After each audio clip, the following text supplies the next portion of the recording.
Hi everyone, welcome to my video. So today I'm going to share with you some materials related to reading comprehensions and how to answer questions in reading TOEFL.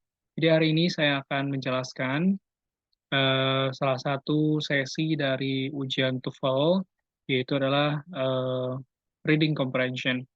Nah, seperti yang sudah saya bahas di pertemuan-pertemuan yang sudah kita laksanakan di kelas, bahwa TOEFL itu adalah singkatan dari Test of English for a Foreign Language, as foreign language. So everyone, as a foreign learners, sorry, Test of English as foreign learners. So everyone, seperti yang sudah kita ketahui bahwa di ujian TOEFL itu ada 3 sesi yang akan diujikan. Yang pertama adalah listening comprehension, structure and written expression, dan yang terakhir itu adalah reading comprehension. Nah, untuk pembagiannya mungkin tidak perlu saya jelaskan lagi ya, karena ini sudah saya jelaskan di kelas. Nah, hari ini saya akan fokus ke reading comprehension, di mana reading comprehension ini terdiri dari 50 soal, dan waktu yang kita miliki itu hanya 55 menit. Ya. Untuk listening comprehension itu ada 3 parts per A, B, and C, ya, 50 butir soal dengan waktu sekitar 36-38 menit. Dan untuk structure and written expression itu ada 40 soal, dan pengerja itu selama 25 menit. Nah, jadi total soal TOEFL itu semuanya ada 140 soal. Nah, berbicara mengenai reading comprehension, oke, saya akan move to the next slide.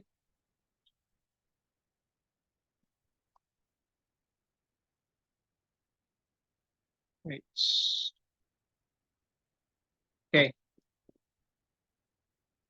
Nah, di reading comprehension, seperti yang sudah saya jelaskan tadi, bahwa di reading comprehension itu terdiri dari 50 butir soal. Nah, di reading itu ada 5 teks, ya. Ada 5 teks, disodorkan 5 buah teks, ya, di mana setiap teks itu akan terdiri dari 10 sampai 11 pertanyaan. Nah, untuk alokasi waktu dalam menyelesaikan reading comprehension itu adalah 55 menit.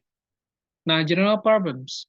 Ya, general problems yang sering kita hadapi ketika mengerjakan soal reading adalah yang pertama, waktu yang terbatas, ya, dengan teks yang panjang dan waktu yang terbatas. Nah, dan juga banyaknya kosakata yang mungkin kita tidak familiar, ya, karena mungkin kosakata yang digunakannya itu tidak pernah kita temukan ketika kita membaca teks-teks berbahasa Inggris. Nah, dan juga acap kali topik yang dibicarakan teks itu sesuatu yang di luar bidang keahlian kita. Ya, seperti teks-teks mengenai sejarah, ya, yang kita mungkin jarang untuk membacanya. Jadi ini adalah beberapa tantangan yang kita alami ketika mengerjakan soal-soal reading TOEFL.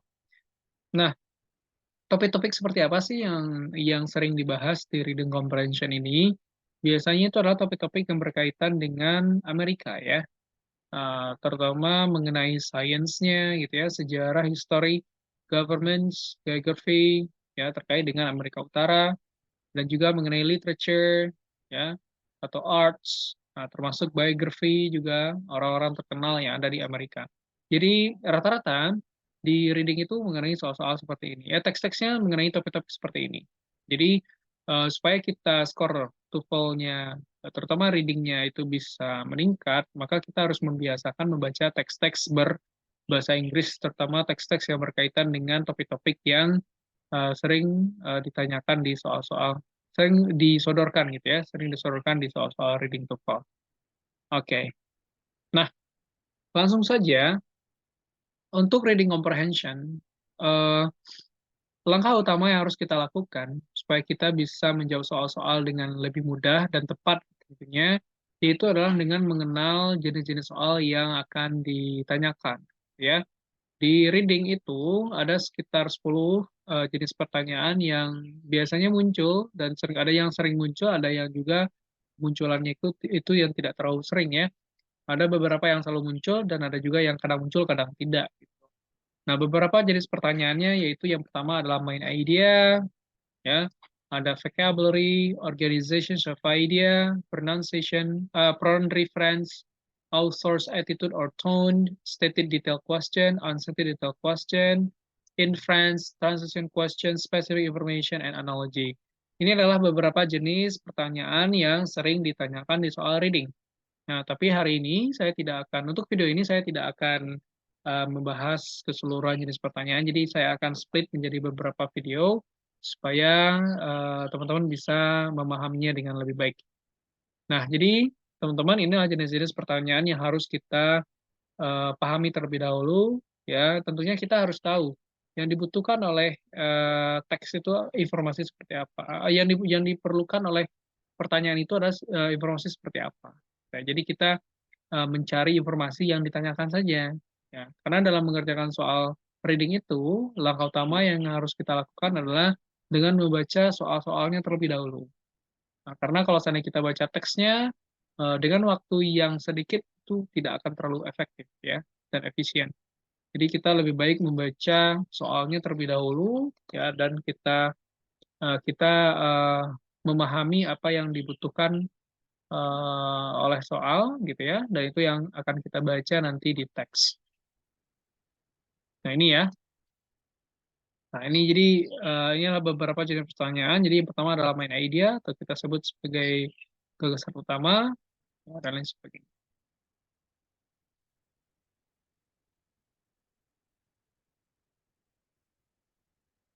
Oke, nah sekarang kita langsung saja masuk ke jenis soal yang pertama, yaitu adalah soal main idea. Ya. Nah, ini ada general strategi yang bisa teman-teman terapkan ya ketika mengerjakan soal reading, yaitu sebelum membaca teks. Nah, ini ya, sebelum membaca teks, kita sebaiknya terlebih dahulu membaca soal-soal yang disodorkan ini seperti yang saya jelaskan tadi ya, supaya kita tahu apa yang harus dicari saat membaca teks. Cara ini akan membantu pikiran kita menjadi lebih terfokus dan memudahkan men-scanning dan skimming teks. Jadi, ada dua teknik membaca di sini. Yang pertama adalah scanning dan yang kedua adalah skimming. Dimana kalau scanning itu kita membaca cepat dengan hanya menemukan kata kunci yang dibutuhkan. Kalau skimming itu membaca cepat tapi dengan membaca detail informasinya. Gitu ya.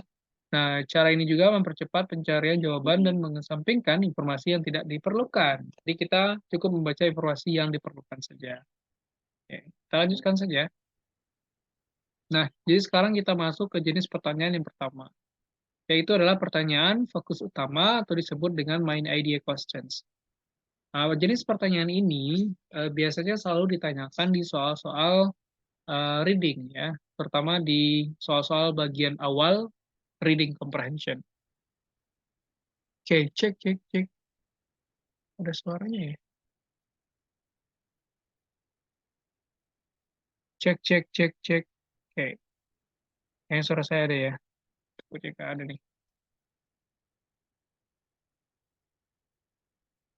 Oke, sebentar.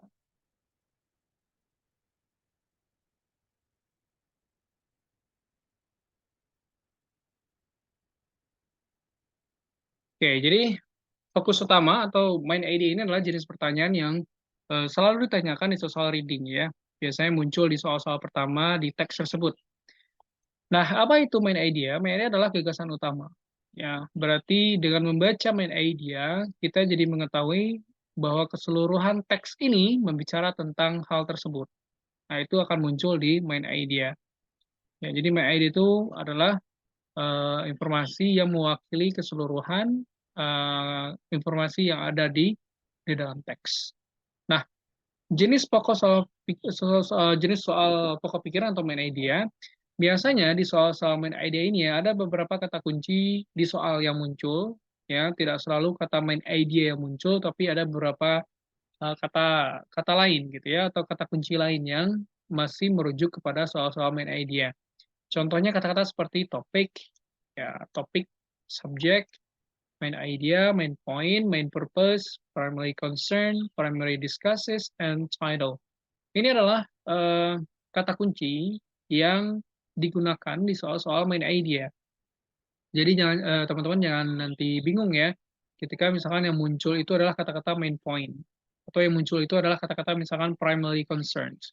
Nah ini yang ditanyakan atau mungkin title, ya, karena yang kita ketahui bahwa title itu adalah judul ya. Tapi di sini bukan judul yang ditanyakan, tapi ini adalah soal main idea. Ya, soal yang menanyakan mengenai pokok pikiran. Nah, contoh soalnya biasanya seperti ini. What is the topic of the passage? Ya, what is the subject of the passage? What is the main idea? Di sini adalah kata kunci yang digunakan di soal-soal main idea. Ya, what is the topic? What is the subject? What is the main idea? What is the author primary concerns? Ya, which of the following would be the best title? Nah, ini adalah soal-soal main idea. Nah, tingkat kesulitan soal main idea ini bisa dikatakan menengah atas. Nah, walaupun main idea ini kita tidak perlu membaca keseluruhan teks, namun kebanyakan dari kita juga agak kesulitan menemukan ya, mana main idea dari teks tersebut. Nah, jadi biasanya jumlah soalnya itu ada 4 sampai 5 soal. Nah, jadi setiap teks itu biasanya ada soal main idea-nya. Nah, ini adalah ciri-ciri dari soal main idea. Sebelum kita masuk kepada strategi menjawabnya, tentunya kita harus mengenal dulu karakter dari soal main idea ini ya, atau ciri-cirinya. Oke. Nah, sekarang bagaimana cara menjawabnya? Nah, jadi soal-soal main ID ini bisa dikatakan kadang tricky ya. Kenapa tricky? Bisa dikatakan tricky karena jawabannya itu seolah benar semua gitu ya. Kenapa benar semua? Karena opsi-opsi di setiap pilihan yang diberikan itu kata-katanya itu muncul di teks semua. Seolah-olah itu adalah jawabannya. Ya, tapi kan belum tentu kata-kata yang sama muncul di pilihan jawaban itu merupakan main idea aja, ya, merupakan pokok pikirannya. Maka kita harus tahu bagaimana cara menemukan jawaban dari soal main idea ini. Nah, teman-teman, main idea sebenarnya kalau kita pelajari dulu ya ketika SMA, SMP gitu ya, atau ketika kuliah, bahwa main idea itu posisinya ada di awal kalimat setiap paragraf. Tapi sebenarnya main idea tidak hanya di awal kalimat, bisa juga di akhir kalimat, bisa di awal dan di akhir, di tengah dan dekat dengan di awal gitu ya. Namun karena teks di reading TOEFL ini teks-teks akademik, maka 80%, 80% main idea-nya itu ada di awal kalimat setiap paragraf atau awal kalimat dari sebuah paragraf. Jadi untuk menjawab soal-soal main idea, kita sebenarnya tidak perlu membaca keseluruhan teks untuk menemukan jawabannya. Cukup dengan hanya membaca kalimat awal saja dari paragraf tersebut. Nah, kalimat awal dari paragraf. Nah, ini perlu saya jelaskan. Jawaban terletak pada kalimat pertama masing-masing paragraf. Kalimat pertama paragraf yang dinyatakan atau kalimat pertama paragraf yang ditanyakan dalam soal. Nah, misalkan yang ditanyakan itu hanya paragraf kedua saja, misalkan itu ya. Berarti yang harus kita baca adalah ya kalimat pertama dari paragraf kedua tersebut. Nah, pilihlah jawaban yang memiliki makna kalimat. Nah, makna kalimat sorry. Nah, pilih jawaban yang paling mewakili makna kalimat pertama masing-masing paragraf. Jadi, jawaban yang harus kita pilih adalah makna, makna ya, bukan kata-kata yang sama, tapi makna yang sama dengan kalimat pertama dari paragraf tersebut. Ya, dan pilihlah jawaban yang paling mewakili subjek kalimat pertama. Jadi, untuk memudahkan teman-teman semua, maka cara menemukan main idea adalah dengan menentukan topiknya terlebih dahulu. Ya, kita tentukan topiknya dulu ya. Apa itu topik? Topik itu adalah isu. Isu yang dia angkat di kalimat pertama itu apa? Mengenai apa isunya? Misalkan tentang global warming gitu ya. Berarti isunya adalah global warming. Berarti itu adalah topiknya. Nah, apanya dari global warming yang dia akan dibahas? Nah, itu yang akan menjadi main idea. Ya, kalau topik itu berarti berupa kata atau frasa, sedangkan main idea berupa kalimat. Jadi kita harus menemukan topiknya dulu. Ya, topik itu adalah isu. Isu apa yang dibahas di kalimat pertama? Nah, dan selanjutnya apanya yang dibahas? Ya, apanya yang dibahas mengenai isu ini? Misalkan global warming. Global warming yang seperti apa yang dibahas? Apakah dampak dampak ke masyarakatnya misalkan atau apa penyebabnya misalkan. Nah, jadi kita harus tahu kira-kira apa yang dibahas mengenai isu. Jadi main idea itu tidak boleh terlalu general, tidak boleh juga terlalu spesifik. Ya. Itu yang harus kita paham. Oke, jadi langkah pertama adalah dengan mencari topiknya terlebih dahulu. Oke, selanjutnya, kalau teks itu hanya terdiri dari satu paragraf, maka kita cukup membaca kalimat pertama dari paragraf tersebut. Tapi, kalau teksnya terdiri dari lebih dari satu paragraf, misalkan 2 paragraf, 3 paragraf, maka yang harus teman-teman lakukan adalah dengan membaca kalimat pertama dari setiap paragraf. Ya, dengan membaca kalimat pertama dari setiap paragraf, dan pilihlah jawaban yang mewakili keseluruhan informasi yang ada di setiap paragraf. Oke, nanti akan saya jelaskan supaya teman-teman lebih paham. Nah, sekarang kita masuk ke contoh terlebih dahulu. Oke, ini adalah contoh soal main idea. Kenapa ini dikatakan soal main idea? Kita lihat soal ya. What is the topic of this passage? Nah, kalau kita pahami tadi dari beberapa contoh keywords, kata kunci yang ada di main idea, maka di sini ada kata topik. Ya, maka topik ini menunjukkan bahwa ini adalah soal main idea. Berarti yang ditanyakan apa topiknya? Apa main idea? Nah, berarti cara menjawabnya adalah tadi dengan membaca kalimat pertama dari paragraf. Kalau kita perhatikan, ya di contoh contoh teks ini hanya satu paragraf ya. Berarti karena ini satu paragraf, berarti yang harus kita baca adalah kalimat pertamanya. Berarti ini yang harus kita baca. Ya. Nah, berarti ini harus kita baca. Nah, kalau kita pahami, dan harus kita pahami ya, apa informasi yang disampaikan di kalimat pertama ini. In the philosophy of John Dewey, a sharp distinction is made between intelligence and reasoning. Di dalam filosofi John Dewey ini katanya ada sebuah perbedaan yang tajam yang dibuat antara kecerdasan dan alasan, intelligence and reasoning. Nah, setelah kita pilih eh, mana yang akan kita baca sebagai apa namanya sebagai main idea, maka kita pahami maknanya dan kita lihat. Nah, dari kalimat pertama ini apa isunya, apa topiknya. Ya, ingat topik itu tidak boleh terlalu general, tidak boleh terlalu spesifik. Ya, maka jawaban nanti yang harus kita pilih adalah jawaban yang maknanya sama dengan kalimat yang ada di sini.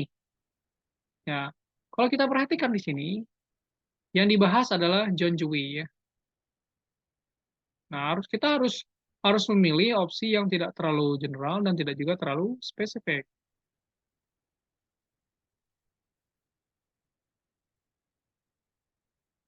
Oke. Di sini yang di Nah, di sini kalau seandainya kita pilih John Dewey sebagai topiknya, apakah teks ini membahas tentang history atau biografi dari John Dewey? Ya, bukan ya. Berarti bukan ini topiknya. Sekarang, apanya dari John Dewey yang dibahas? Yaitu adalah mengenai filosofinya. Nih. Nah, apakah semua filosofi John Dewey yang dibahas? Tidak juga ya. Apa filosofinya? Yaitu adalah filosofinya adalah intelligence and reasoning. Nah, ini adalah dua kata kunci yang muncul di kalimat pertama. Maka dua informasi ini harus muncul di jawaban kita. Maka kalau seandainya kita pilih A, the intelligence of John Dewey ini kurang tepat. Karena di sini hanya intelligence saja. Ya, ini aja intelligence saja. Kalau kita pilih yang B, distinction, made, perbedaan. Nah, ini kan nggak jelas ya. Ini perbedaan apa yang dibuat oleh John Dewey? Ya, nggak jelas ini perbedaannya apa. Kalau yang C, Jewish ideas. Nah, kalau informasi di pilihan C ini tidak muncul di kalimat pertama dari paragraf ini. Berarti ini kurang tepat. Maka yang paling tepat adalah yang D. Ya, how intelligence differs from reasoning. Di sini bagaimana intelligence ini katanya berbeda dari reasoning in Jewish work. Nah, ini kalau kita perhatikan maknanya sama nih dengan paragraf pertama. Di mana dengan kalimat pertama. Di mana kalimat pertama dalam filosofi John Dewey ada perbedaan yang dibuat antara intelligence dan reasoning. Kalau yang A, kan di sini kan dua ya yang dibedakan, intelligence and reasoning. Kalau yang A kan hanya satu. Kalau yang B kan distinction-nya nggak jelas ini. Distinction apa? Ini terlalu general. Kalau yang C tidak mewakili makna dari kalimat pertama. Nah, maka jawabannya yang D. ya, bahwa dua kata kunci ini muncul di pilihan. Oke, contoh lain. Ya, kalau kita perhatikan di teksnya, ini teksnya terdiri dari dua paragraf. Ingat, kalau teksnya itu terdiri dari dua paragraf, maka untuk menemukan main idea-nya adalah kita harus membaca kalimat pertama dari setiap paragraf dan tarik kesimpulan. Ya. Atau pilihlah jawaban yang mewakili informasi dari kedua paragraf tersebut. Gitu ya. Kalau kita perhatikan di soal, which of the following would be the best title of this passage? Nah, berarti di sini ada kata kunci title. Nah, berarti karena ada kata kunci title, maka ini adalah soal-soal main idea. Nah, ini adalah soal-soal main idea. Nah, berarti karena ini soal main idea, berarti ya kita cukup membaca kalimat pertama dari setiap paragraf. Berarti ini ya.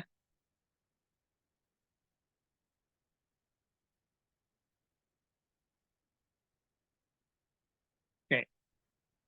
Ini adalah kalimat pertama dari setiap paragraf.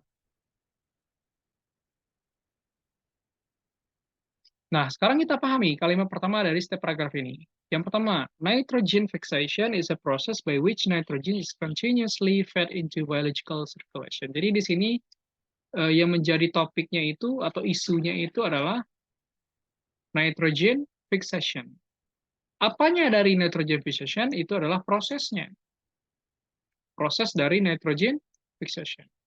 Ini adalah isu atau topik dari kalimat pertama, paragraf pertama. Ini topiknya ya. Nah, terus yang kedua, the opposite process. Berarti proses yang berlawanan. Ini apa proses yang berlawanannya dari nitrogen fixation ini adalah denitrification. Nah, ini adalah topik dari kalimat pertama, paragraf kedua. Nah, berarti mana kira-kira opsi yang mewakili kedua paragraf ini? Kalau kita pilih yang A, the process of nitrogen fixation. Nah, kalau kita pilih yang A, ini seolah-olah benar gitu ya. Kenapa seolah benar ya? Karena muncul di kalimat pertama yang ada di paragraf pertama. Tapi yang A ini tidak mewakili informasi yang ada di paragraf kedua. Nah, itulah kurang tepatnya di situ. Ya. Kalau kita pilih yang C, the return of nitrogen to the air. Nah, kembalinya nitrogen ke udara katanya. Nah, kata-kata ini muncul di kalimat pertama di paragraf kedua. Nah, return nitrogen to the air. Tetapi ini tidak mewakili informasi yang ada di paragraf pertama. Karena jawaban yang harus kita cari adalah yang mewakili kedua paragraf tersebut. Kalau kita pilih yang D, the effect of. Kedua kalimat yang ada di setiap paragraf ini, ya, kedua kalimat pertama lah gitu ya, yang ada di setiap paragraf ini tidak ada membahas mengenai effect ya. Maka jawabannya adalah yang B. C, nitrogen processes. Ada dua proses nitrogen. Yang pertama adalah nitrogen fixation dan yang kedua adalah denitrification. Nah, ini adalah jawaban yang paling tepat gitu ya. Karena yang B ini mewakili kedua paragraf.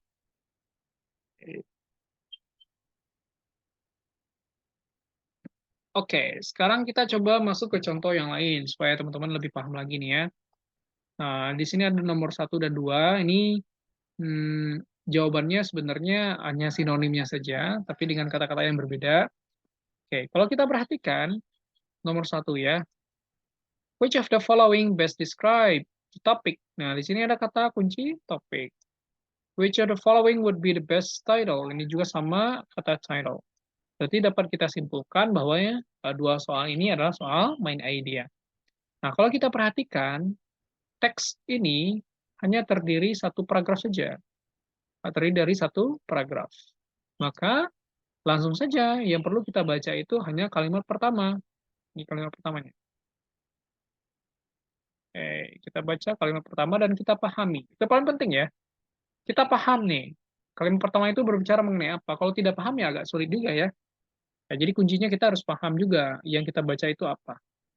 Jadi kalau kita pahami di sini, bahwa Fort Knox, Kentucky is the site of a U.S. Army post, but it is even more renowned for the Fort Knox Bullion Depository the massive vault that contains the bulk of the US government's gold deposits. Nah, jadi di sini berbicara mengenai Fort Knox, Kentucky ya. Katanya Fort Knox, Kentucky itu adalah the site, seperti situs dari pos tentara US gitu ya. Nah, jadi sebenarnya Fort Knox and Kentucky ini sama ya, informasinya sama. Ini hanya penjelasan. US Army Post itu penjelasan dari Fort Knox ini apa. But katanya, it is even more renowned ya for the Fort Knox Bullion. Jadi sehari ini tuh lebih dikenal sebagai Knox Bullion Depository. The massive vault that contains the bulk of US government gold deposits. Nah, sekarang kira-kira mana topiknya? Apakah teks ini berbicara mengenai Fort Knox secara umum? Ya, apakah berbicara tentang US Army Post secara umum? Ya, atau apa kira-kira? Apanya dari Fort Knox ini yang dibahas? Atau apanya dari Army Post ini? Atau Army Post ini apa? Apa sih? Gitu ya. Nah, berarti informasi mengenai Army Post berarti ada di belakang ya. Di mana katanya dikenal sebagai Vulnerability Depository itu adalah massive vault that contains bulk of the US government. Jadi di mana ini mengandung katanya atau tempat penyimpanan emas pemerintahan Amerika. Nah, jadi si Fort Knox, Kentucky itu adalah tempat penyimpanan emas Amerika. Berarti kita carilah informasi yang memiliki makna yang sama dengan kalimat pertama ini di jawaban atau di pilihan jawaban. Berarti Fort Knox ini adalah kayak penampungan gitu ya, penampungan yang besar gitu ya, tempat penyimpanan emas pemerintahan Amerika. Nah, kalau kita lihat yang A, the city of Fort Knox, Kentucky. Nah, apakah teks ini membahas tentang the city of Fort Knox secara keseluruhan? Bukan ya, maknanya tidak sama. Kalau yang B, kalau yang C dulu deh. The US Army Post, apakah ini membahas tentang US Army Post secara keseluruhan? Ya bukan juga ya. Apakah tentang Gold Bullion? Nah, bukan ya, bukan Gold Bullion. Maka yang paling tepat adalah Federal Gold Depository itu adalah tempat penyimpanan emas. Berarti isu yang dibahasnya itu adalah yang ini, ya, gold deposits. Nah, berarti tempat penyimpanan emas gitu ya. Nah, maka yang menjadi jawaban adalah yang B. Bagaimana dengan nomor 2? Which of the following would be the best title for this passage? Berarti tadi karena berbicara mengenai golds, cari aja yang ada golds-nya, yaitu berarti adalah yang C jawabannya. Where the US keeps its gold, di mana pemerintahan Amerika itu menyimpan emasnya, ya. Nah, inilah yang paling tepat ya. Oke, contoh lain. Which of the following best states the subject? Di sini ada subjeknya. Nah, di sini juga ada main idea nih. Oke. Nah, subject this passage berarti ya kita baca karena teksnya hanya terdiri satu paragraf, maka ya kita pahami kalimat pertama ini. Oke. One identifying characteristics of minerals is their relative hardness, which can be determined by stretching one mineral with another. Oke, jadi kalau kita perhatikan di sini, kalau kita pahami bahwa cara mengidentifikasi karakteristik dari mineral adalah dengan kekerasannya, kekerasan yang mereka yang relatif gitu ya, yang bisa ditentukan dengan menggoreskan satu mineral dengan yang lain. Berarti di sini yang dibahas adalah mengenai mineral. Nah, apanya dari mineral itu adalah mengenai kekerasan relatifnya. Bagaimana cara menentukannya? Yaitu dengan metode scratching katanya. Metode scratching. Berarti kita carilah pilihan jawaban yang maknanya sama dengan kalimat pertama ini. Ya, berarti berbicara mengenai karakteristik mineral, ya, apa namanya, kekerasan yang relatif mereka gitu ya, yang bisa ditentukan dengan metode scratching. Kalau kita pilih yang A, the hardness of diamonds. Oh, kan bukan tidak membahas tentang diamond ya, yang dibahas itu adalah mineral. Kalau kita lihat yang C, spar on the Mohs scale. Nah, ini juga tidak ada informasi seperti ini muncul di kalimat pertama. Yang D, recognizing minerals in their natural states. Mengenai. Nah, sebenarnya jawaban seperti ini yang sering menjebak kita ya. Antara B dan D nih. Kalau yang D, recognizing, mengenal mineral in their natural states. Apakah di sini natural? Bukan ya, karena di sini adalah their relative hardness. Kekerasan, bukan naturalnya, bukan kealamiannya, tapi kekerasannya. Nah, berarti ini kurang tepat. Maka yang paling tepat adalah identifying minerals, mengidentifikasi mineral dengan cara scratch test. Nah, ini metodenya. Nah, ini kalau kita perhatikan, maknanya sama ya. Sama dengan kalimat pertama ini. Sama maknanya. Dan informasi yang diangkatnya juga sama. Nah, inilah sinonim ya. Jadi sebenarnya main idea itu, pilihan jawabannya adalah berupa sinonimnya. Sinonim. Tapi yang menjadi kuncinya adalah kita paham dulu. Ya, kalimat pertama itu berbicara tentang apa. Oke, kita lihat contoh yang lain nih. Ya, nomor 5, the passage mainly. Nah, ada kata mainly. Di sini ada best title. Nah, inilah ciri-ciri dari soal main idea. Ada mainly discuss title. Nah, kebetulan teksnya itu terdiri dari lebih dari satu paragraf. Ada dua paragraf nih teksnya. Maka, untuk menemukan jawabannya, berarti kita perlu membaca kalimat pertama dari setiap paragraf. Ya, oke. Nah, dan ini ya.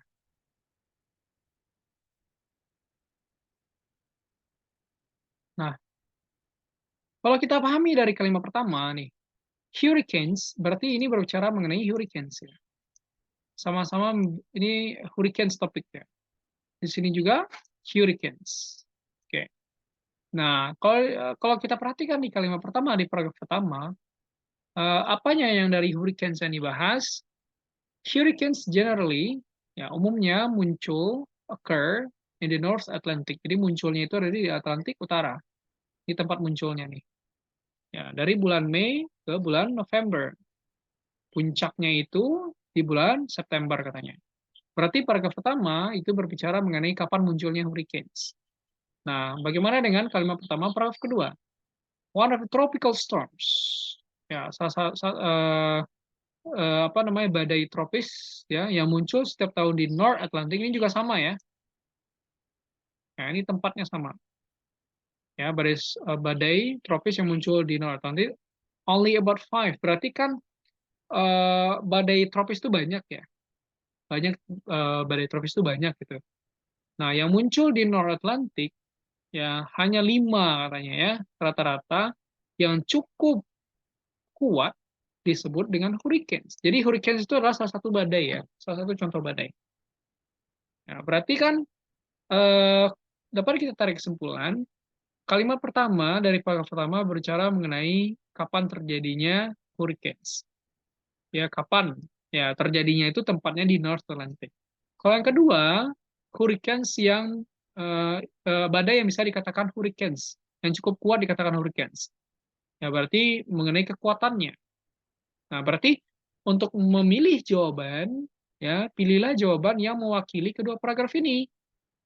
Nah, kalau kita perhatikan A, how many hurricanes occur each year? Berapa banyak hurricane muncul setiap tahun? Nah, kalau kita perhatikan, ini adalah kapan terjadinya kan? Kapan terjadinya hurricanes? Mengenai kapan terjadinya hurricanes itu muncul di kalimat pertama, paragraf pertama, tapi tidak muncul di kalimat pertama, paragraf kedua, gitu ya. Kalau kita lihat yang B, the strength of hurricanes, kekuatan hurricanes. Nah, mengenai kekuatan itu dibicarakan di paragraf kedua. Ya, di sini ada kata-kata powerful. Tapi tidak dibicarakan di paragraf pertama. Berarti tidak mewakili dua-duanya. Kalau yang C, the weather, apakah yang dibicarakan itu cuaca? Bukan ya. Yang sedang kita bicarakan itu adalah storm, badai. Berarti ya bukan weather. Maka paling tepat adalah yang D. Kenapa D? Hurricanes in one part of the world. Nah, kedua paragraf ini sama-sama berbicara mengenai hurricanes yang terjadi di satu bagian dunia. Nah, di mana satu bagian dunia itu adalah di North Atlantic. Nah, di sini sama-sama yang dibicarakan itu sama-sama hurricanes yang terjadi di Atlantik Utara. Nah, maka yang D ini adalah opsi yang mewakili kedua paragraf. Ya. Oke, selanjutnya. The best title of this passage would be. Sama ya. Berarti kita carilah informasi yang mewakili kedua perahu. Kalau kita pilih yang A, berarti The North Atlantic Ocean. Apakah ini berbicara mengenai benua? Bukan ya. Yang B, Storms of the Northern Atlantic. Badai di Northern Atlantic. Nah, apakah yang B? Oke, kita lihat dulu yang C. Hurricanes, the damage and destruction. Apakah berbicara mengenai damage and destruction? Bukan ya. Kalau yang D, what happens from May through November? Apa yang terjadi bulan Mei through November? Apakah semua yang terjadi di bulan Mei dan November disebutkan dalam teks? Oh, berarti kalau semuanya banyak ya, nggak hanya hurricanes berarti. Berarti ini terlalu lebar ya. Maka jawabannya adalah yang B. Yaitu badai yang terjadi di Atlantik Utara, yaitu adalah hurricanes. Maka B lah jawabannya. Nah, B lah yang mewakili kedua paragraf. Oke, nah itu adalah untuk materi main idea. Kita akan lanjutkan ke video selanjutnya mengenai materi-materi reading lain. Thank you everyone. I'll see you around.